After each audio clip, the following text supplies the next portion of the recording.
After facing defeat due to a lack of support for its humanitarian resolution, Russia quickly pivoted to again accuse Washington of supporting the development of biological weapons in Ukraine. We've already said that during Russia's special military operation in Ukraine, information was discovered regarding the implementation of the Ukrainian authorities with the support and the direct supervision of the US Ministry of Defense of dangerous projects as part of their military and biological program. This activity was carried out on the territory of Ukraine, at the centre of Eastern Europe, and in the western borders of Russia, which created a real threat for the biosecurity of our country and the whole region.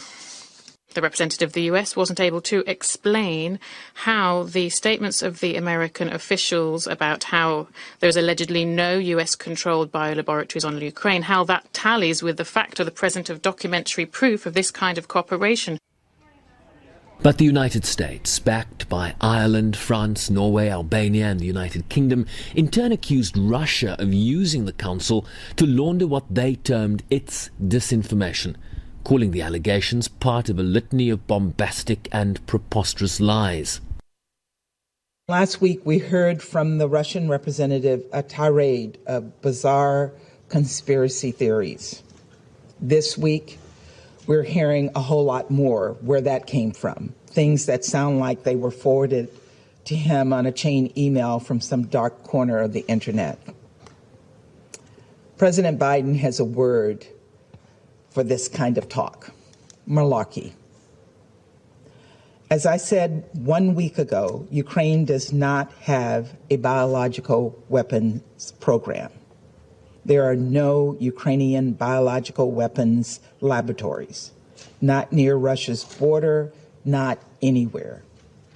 There are only public health facilities, proudly, and I say proudly, supported and recognized by the U.S. government, the World Health Organization, and other governments and international institutions.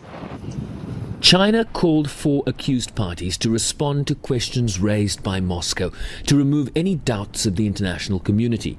The United Nations, for its part, called for the parties to engage in consultations within the framework of the Biological Weapons Convention, but again could not corroborate Russia's claims. I am aware that the Russian Federation has submitted documents regarding allegations of biological weapons programs in Ukraine. As I informed the Security Council last Friday, the United Nations is not aware of any such biological weapons program.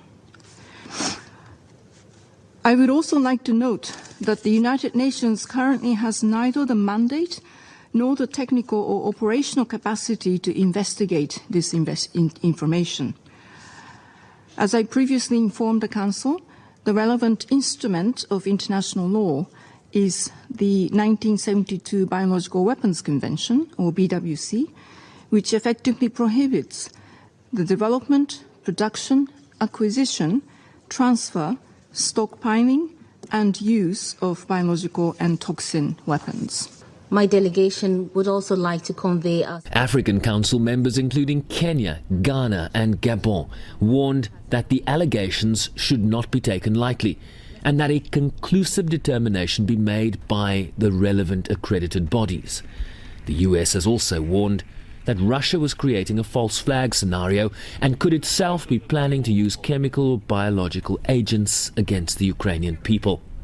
Sherman Bryce, SABC News, New York.